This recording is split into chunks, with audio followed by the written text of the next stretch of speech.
What was she thinking, I gasped, as a size 16 girl in a size 8 dress crossed in front of the car and disappeared into the school. Did it count as a dress? I wondered if bits of knicker could be seen. I turned to my son. Do you suppose she even looked in the mirror before she came out? Some people, Dylan unfolded himself from the front seat, can't see what's right in front of them.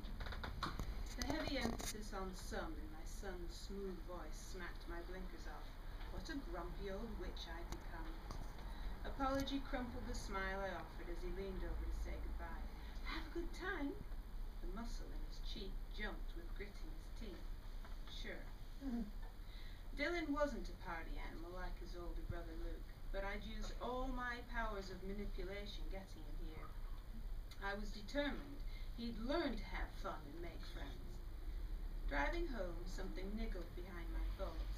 I squashed whatever it was under all I had to do and concentrated on what I could fit into the next 2 hours. Slightly blue around the edges, Dylan was waiting when I pulled up. Was it fabulous, I asked. Nothing. Do you remember when Luke went last year and danced the can-can? Memories of Luke's shining eyes as he regaled us with stories of the night filled my head.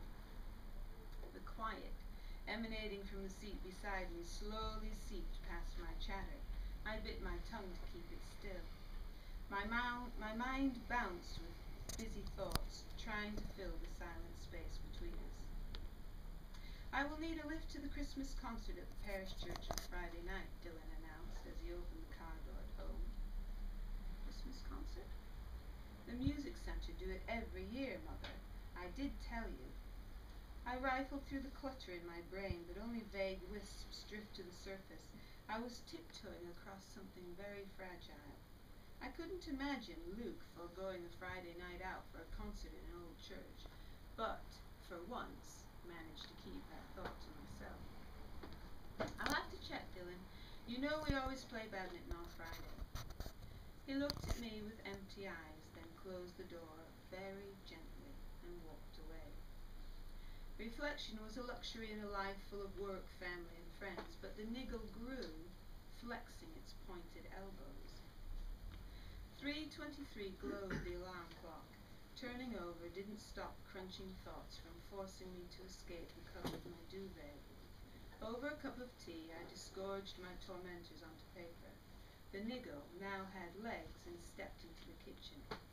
One by one it presented me with images. Dylan blew round the edges. Had he been waiting outside the whole time he was supposedly enjoying the dance?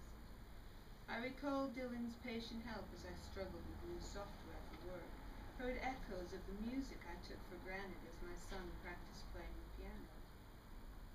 Pictured the motley collection of friends Dylan had time for, but many others did not.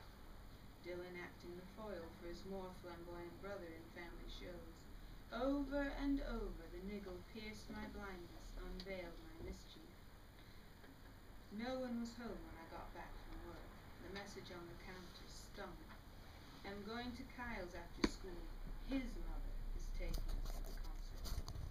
I grabbed the bright pink and white striped bobble cap the boys always teased me about, and dashed out the door, sliding along the polished pew until I could see the tall figure at the edge of the stage.